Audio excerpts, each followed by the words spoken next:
Started off a normal day. We were bringing troops and cargo into Taji.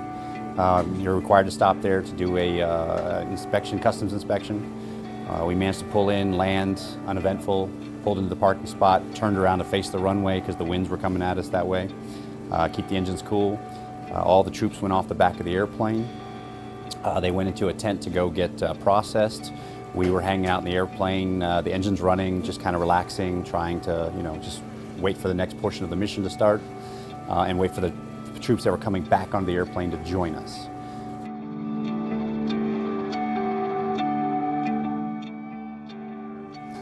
While we were waiting for the passengers to return, a helicopter, unbeknownst to us, was taxiing out. We initially felt a large impact of the aircraft. I asked, what was that? As soon as I asked that, our navigator, Lieutenant Colonel Scott Hammond, said, "Look out your window." As I looked out my left window right next to my head, the window was shattered, and all I could see was a white cloud of dust. Initially, I thought that a rocket or mortar had hit the ground, a surface explosion causing all the dust to kick up. At that point, the low master, Master Sergeant Michael Barzak, keyed the mic and said, "My aux pump just exploded, auxiliary hydraulic pump in the back of the aircraft." At that point, as the dust started to settle, I could see the rotors of the helicopter starting to spin down. At that point, we were still being peppered with debris from the rotor blades that were shattered in the impact. Due to the fact it was still coming down, we didn't elect to do an emergency egress to the aircraft. We just said, "Let's shut it down."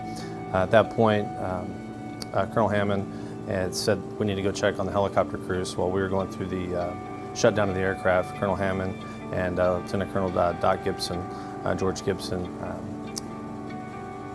exited the front of the aircraft and proceeded to go over to the helicopter to check on the crew. While at that point, the rest of the crew continued with the shutdown and secured the aircraft. We had to immediately remove power from the aircraft. The hydraulic fluid was pouring down the ramp. So at that point, we just shut it down and started to assess the damage that we had with the aircraft. After we shut the engines down, that's when we realized that a helicopter had hit a retaining wall. We stepped off the aircraft there, and that's when we realized that the scope of what happened and how much damage was on that aircraft. When you finally, it doesn't really hit you right away. We had a huge hole in the side of the aircraft, along with a lot of the smaller holes that you can see on that.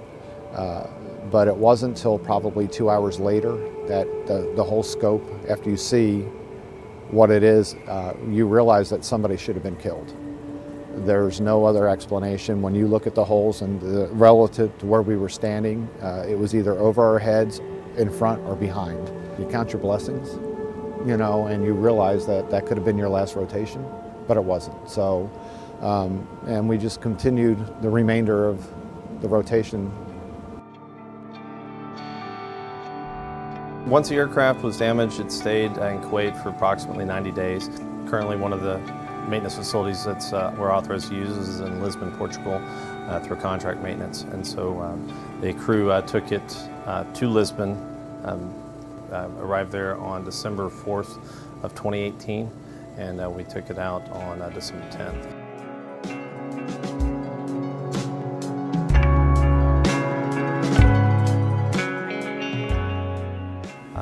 Luckily, no one in the helicopter was injured, nor was anyone in our aircraft was injured. No one was hurt, so it was miraculous that no one got injured. Everyone really pulled together and made sure that the aircraft was maintained properly and repaired properly. They were able to go pick it up and bring it back home. And so there's nothing like seeing one of our own birds hit the ground here at Fort Worth. Everybody sprung into action to make sure you did your buddy checks. Was everybody okay? And that held through all the way through.